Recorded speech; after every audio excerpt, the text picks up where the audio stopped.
the madness within a woman's descent into the yellow wallpaper. The carriage wheels creaked and groaned as they made their way up the winding, overgrown drive. Inside, Jane clutched her husband John's arm, her eyes wide, as she took in the looming silhouette of the mansion against the fading summer sky. The colonial house, with its weathered stone facade and shuttered windows, seemed to watch their approach with a brooding intensity that made Jane shiver, despite the warmth of the evening. "There it is, my dear," John said, his voice carrying the confident tone of a physician used to being obeyed. "Our home for the next 3 months. Isn't it charming? The perfect place for you to rest and recover." Jane nodded, not trusting herself to speak. The house, while undoubtedly grand, filled her with an inexplicable sense of dread.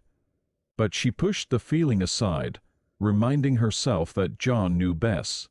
After all, wasn't that why they were here?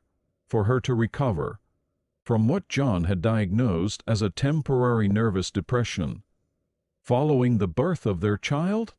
As they drew closer, Jane could make out more details of the house.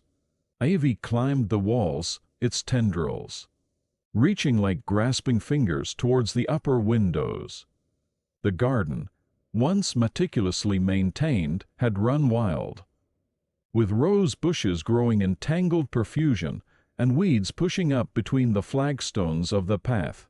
The carriage came to a stop, and John helped Jane down, his hand firm on her elbow, as if he feared she might collapse at any moment.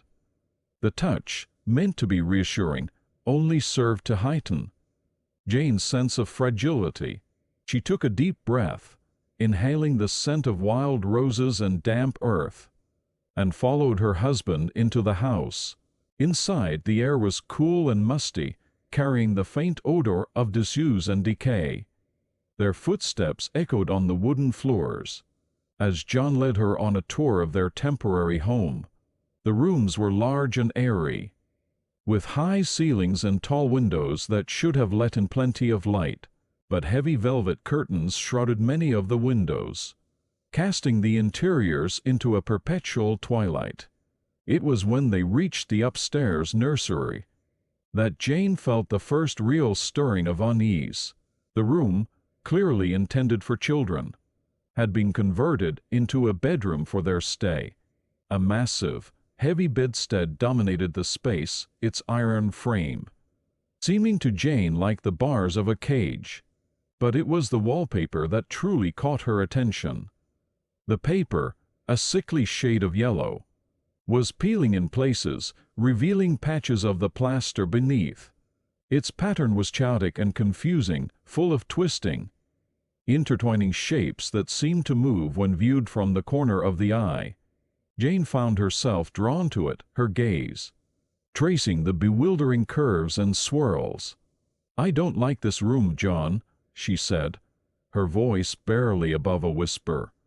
"Couldn't we stay in one of the other bedrooms?" John's laugh was indulgent but firm. Now, my dear. This is the best room in the house. Look at all the air and light. It's perfect for your recovery. Trust me, I'm a doctor." And so began Jane's confinement in the room with the yellow wallpaper. John, convinced that rest and isolation were the best cures for her condition, forbade her from engaging in any stimulating activities. No writing, no visitors, no caring for their infant son, who had been left behind in the care of John's sister. Jane was to do nothing but rest, taking air on the veranda when the weather permitted and sleeping as much as possible. At first, Jane tried to comply with John's wishes. She spent her days lying in the massive bed, staring at the ceiling or out the windows at the overgrown garden below. But as the days stretched into weeks, she found herself increasingly drawn to the yellow wallpaper. There was something about the pattern, something maddeningly elusive, that she couldn't quite grasp. She began to spend hours studying it, trying to follow the twisting lines to their conclusion. Sometimes, in the shifting light of day, she thought she could see figures moving within the pattern, shadowy women creeping and crawling behind the outer design.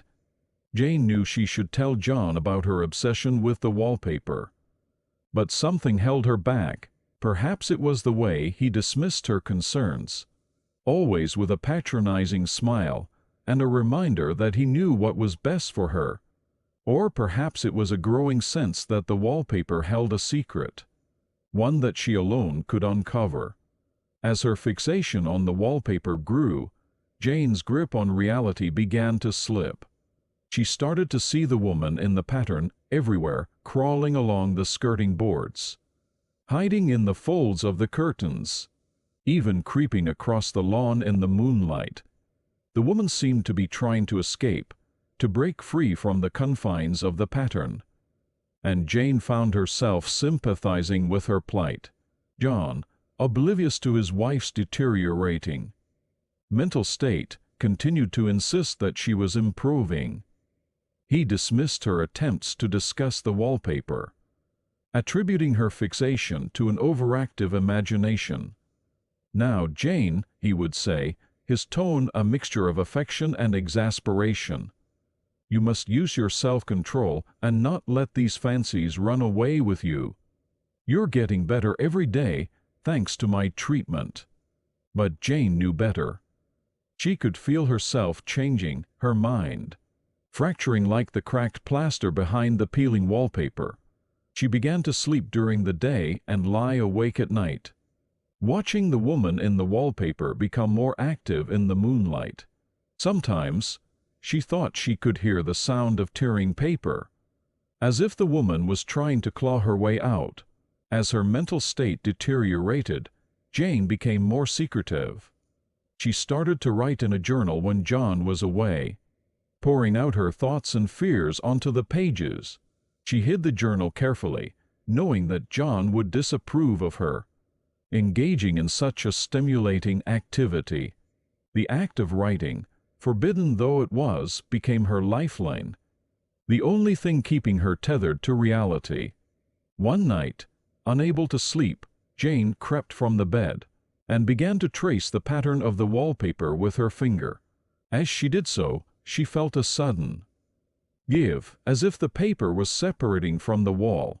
With trembling hands, she began to peel it away, revealing more of the cracked, stained plaster beneath.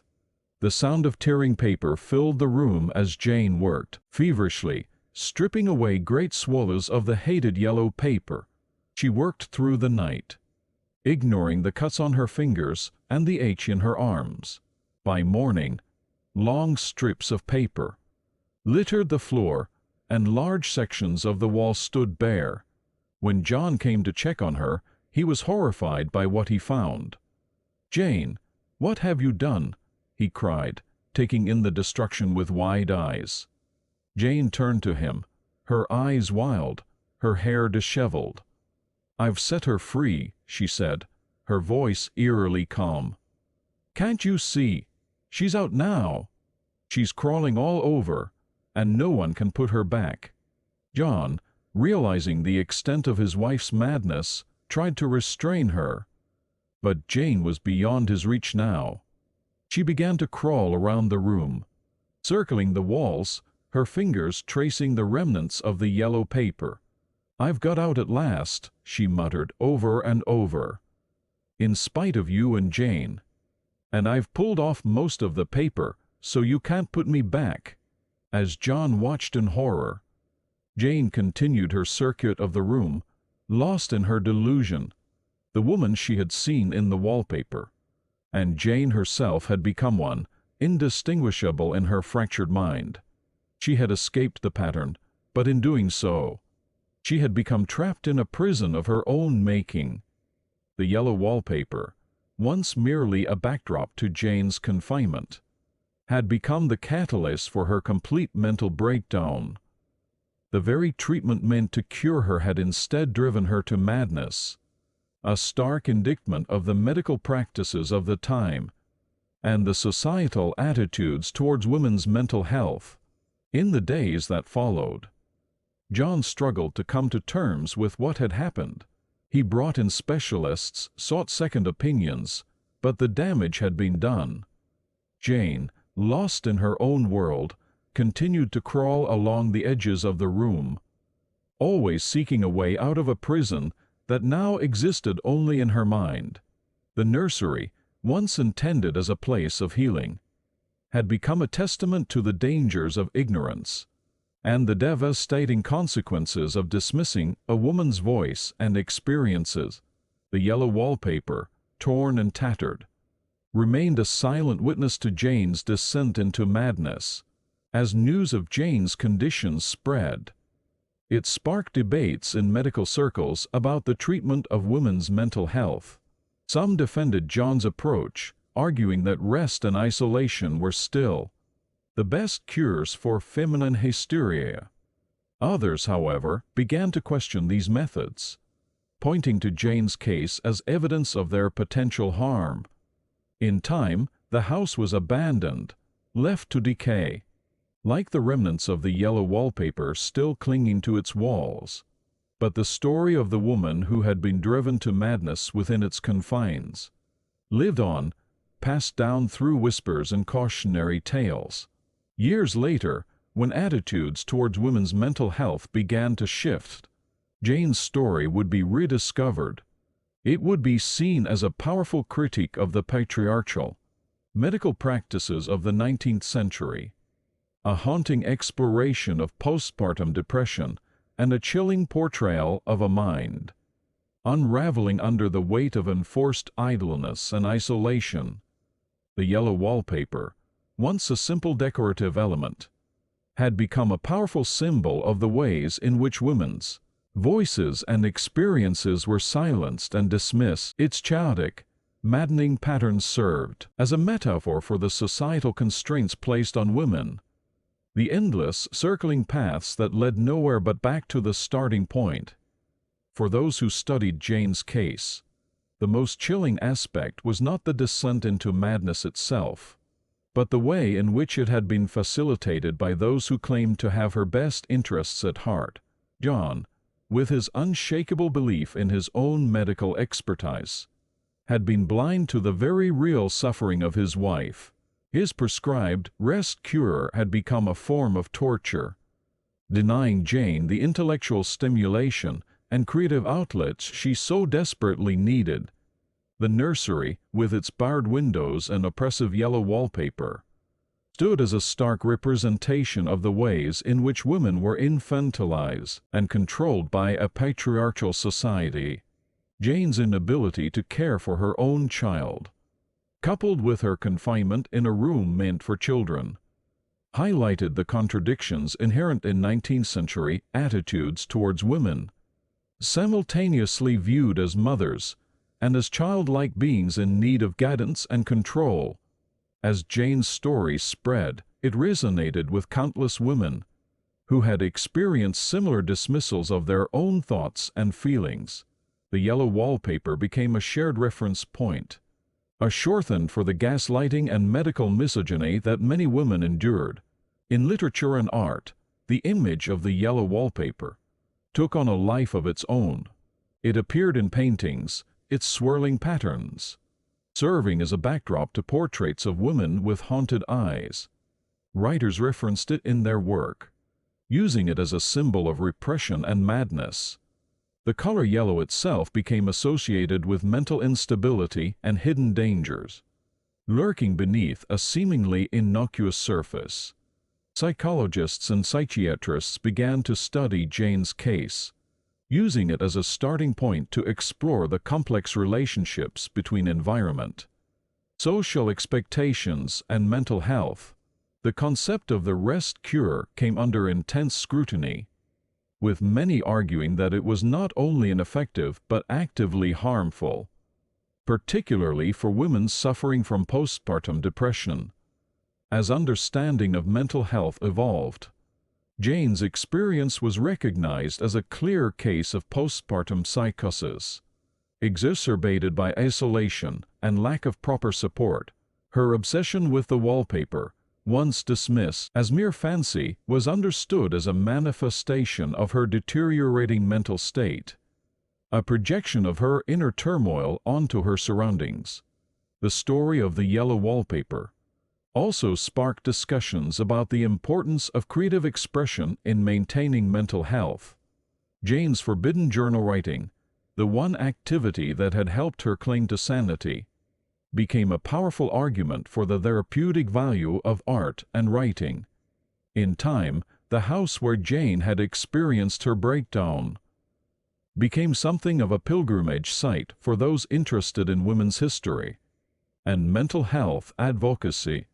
Though long abandoned and falling into ruin, it stood as a tangible reminder of the progress that had been made and the work still to be done in understanding and treating mental illness.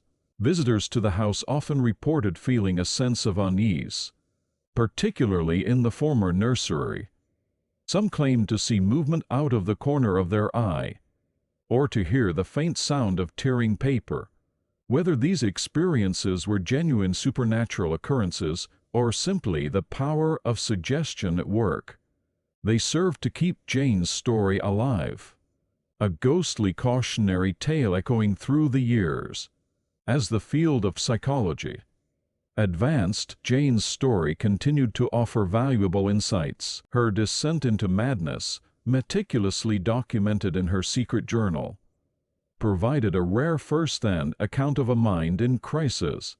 Researchers pored over her words, tracing the progression of her illness and using it to better understand the warning signs of severe postpartum mental health issues. The Yellow Wallpaper itself became a subject of study, with experts in various fields offering interpretations of its significance. Art historians analyzed its described pattern, linking it to the oppressive designs popular in Victorian-era decor.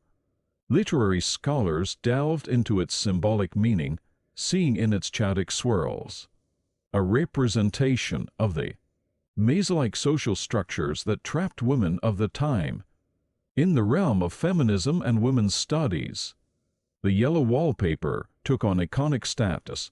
It was held up as a prime example of the ways in which patriarchal society literally drove women mad, denying them agency and dismissing their experiences. The image of Jane crawling endlessly around the room, tracing the pattern she had tried to destroy, became a powerful metaphor for women's struggles against societal constraints. As awareness of mental health issues grew, Jane's story played a role in shaping new approaches to treatment. The importance of listening to patients, of treating them as individuals rather than generic cases, became increasingly emphasized. The dangers of isolation were recognized, leading to more holistic treatment plans that emphasized social connection and meaningful activity. In the field of obstetrics and gynecology, the story sparked important conversations about postpartum care, the need for comprehensive support for new mothers, both physical and mental, gained greater recognition. Screening for postpartum depression and psychosis became more common, with medical professionals trained to recognize early warning signs. The lasting impact of the Yellow Wallpaper extended beyond the realm of medicine and academia. It influenced popular culture, inspiring countless adaptations in film, theater, and television. These retellings brought Jane's story to new generations, ensuring that the lessons of the Yellow Wallpaper were not forgotten. In art therapy, the story found particular resonance. The act of creating, which had been denied to Jane, became a central tool in helping individuals process trauma and mental health challenges. Many therapy programs incorporated exercises inspired by the story, encouraging patients to confront their own yellow wallpaper through artistic expression. As society's understanding of gender and mental health continued to evolve, new interpretations of the story emerged. Scholars began to explore it through the lenses of queer theory and transgender studies, seeing in Jane's struggle with identity and societal expectations parallels to the experiences of LGBTQ individuals. The environmental aspects of the story also gained new relevance as awareness of the impact of surroundings on mental health grew. The oppressive atmosphere of the nursery, with its barred windows and maddening wallpaper, served as a cautionary tale about the importance of creating healing spaces in medical and psychiatric facilities. In the digital age, the story found new life online.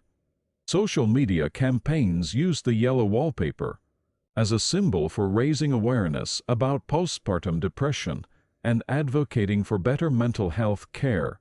Virtual reality experiences were created, allowing people to step into Jane's shoes and experience the disorienting, maddening effect of the wallpaper pattern. As the story approached its 150th anniversary, it was clear that the yellow wallpaper had lost none of its power to disturb, provoke, and inspire.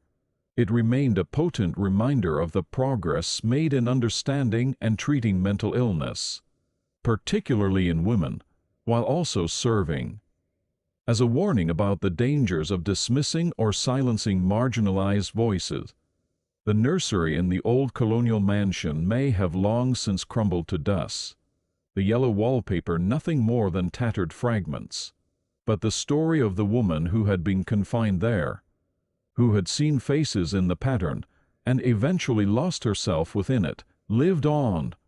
It continued to creep into the consciousness of new readers, its unsettling truths as relevant in the 21st century as they had been in the 19th. In the end, the legacy of the yellow wallpaper was not one of despair, but of awakening. It stood as a testament to the power of writing, of giving voice to the voiceless. Jane's descent into madness, captured in her secret journal, had become a catalyst for change, a call to recognize the complexity of the human mind and the vital importance of compassion, understanding, and respect in the face of mental illness. And so the yellow wallpaper continued to peel away, revealing beneath its surface not just the story of one woman's struggle, but the ongoing journey of society towards a more nuanced, empathetic understanding.